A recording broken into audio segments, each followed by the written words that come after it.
Amin Rais, mantan Ketua Majelis Permusyawaratan Rakyat atau MPR, dan juga Ketua Majelis Kehormatan Partai Amanat Nasional atau PAN, mengaku masih terus membaca buku. Yang terakhir dibacanya adalah How Democracy Dies, terbitan tahun 2018, karya dua profesor dari Harvard University, yaitu Stephen Levitsky dan Daniel Ziblatt. Menurut dia, isinya relevan dengan kondisi saat ini, bahwa jika tak hati-hati, lembaga-lembaga demokrasi akan perlahan berubah menjadi lembaga otoriter, bahkan totaliter, jika mentalnya belum cukup demokratis. Amin diketahui kerap kali mengkritik berbagai kebijakan Presiden Jokowi dan partai pendukung pemerintah, di antaranya menyebut pembagian sertifikat oleh Jokowi sebagai pengibulan. Dia juga menantang Jokowi untuk tidak mendiskreditkan umat Islam, selain menyerukan gerakan ganti presiden hingga dikotomi partai setan partai Allah. Mantan Menteri Sekretaris Negara Yusril Iza Mahendra saat ditemui di kantornya di Jakarta pada hari Selasa tanggal 27 Maret menyebutkan bahwa Amin memang sudah vokal sejak dekade 90-an. Ketika itu, Amin sudah ceramah dari kampus ke kampus untuk bicara soal beberapa dugaan penyimpangan yang dilakukan oleh rezim Orde Baru di bawah kepemimpinan Presiden Soeharto. Ia pun menepis anggapan bahwa Amin mendompleng gerakan mahasiswa di era 1998. Louis Williams, koresponden The Sydney Morning Herald, dalam tulisannya bertajuk Amin Rais, garis depan adalah sebuah wilayah yang beresiko 22 Mei tahun 1998 menyebut bahwa Profesor Ilmu Politik UGM itu sudah memperingatkan soal potensi kekacauan dalam suksesi Soeharto jika itu makin lama dilakukan sejak sekitar 1993. Sejak itu, aparat intelijen disebut sudah mencoba menekan rektor UGM untuk menekan dan mengekang Amin. Saat kritik terhadap penguasa sama dengan pengkhianatan, tulis Williams, Amin sudah memperingatkan Soeharto agar bisa membaca situasi di masyarakat.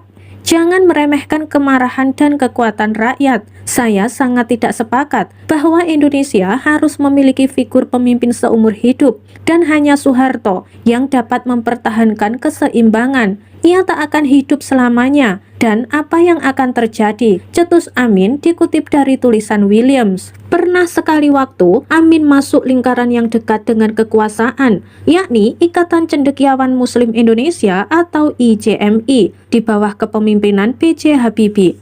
Namun, Amin didesak keluar karena mengungkap soal nepotisme dan ketamakan elit dalam mengontrol tambang emas Busang yang ternyata bodong.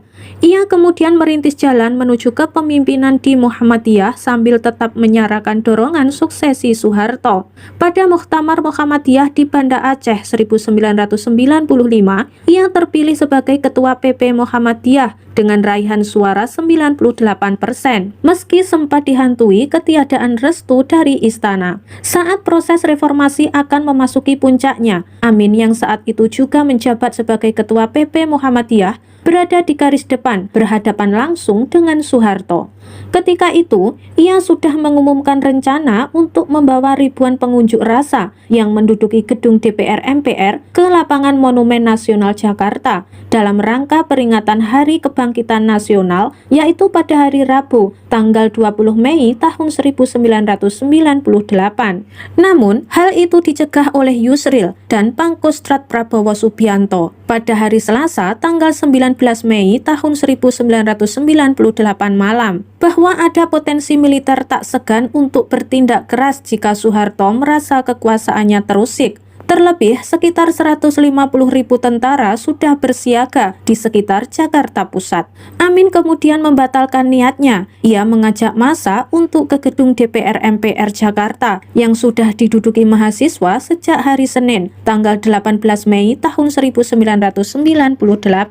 Sejumlah tokoh sudah hadir lebih dulu di lokasi itu, yaitu pada hari Rabu, tanggal 20 Mei tahun 1998. Di antaranya ada Adnan Buyung Nasution, Permadi, AM Fatwa, Emil Salim. Mereka kemudian menelpon Amin bahwa masa menunggunya. Amin yang saat itu tengah di Masjid Al-Azhar Jakarta dijemput dengan mobil. Tiba di kompleks parlemen, ratusan ribu mahasiswa itu bersorak-sorai menyambutnya. Sejak saat itu, julukan Bapak Reformasi melekat padanya. Soeharto kemudian menyatakan berhenti pada hari Kamis, tanggal 21 Mei tahun 1998.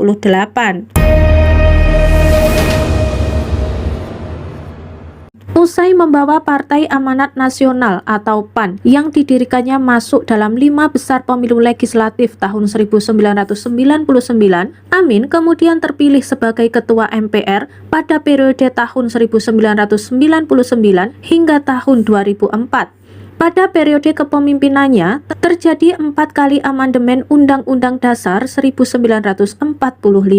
Karena rangkaian amandemen itulah, aktivis 98 Sri Bintang Pamungkas dan Faisal Assegaf mengkritik Amin Rais dan menyebutnya sudah melenceng dari semangat reformasi. Diketahui, rangkaian amandemen itu membuat sejumlah perubahan, di antaranya pemilihan langsung presiden dan sistem ekonomi menjadi lebih terbuka. Amin sendiri tak risau dengan sebutan Bapak Reformasi atau sebaliknya. Tudingan-tudingan miring terhadapnya di seputar reformasi tahun 1998.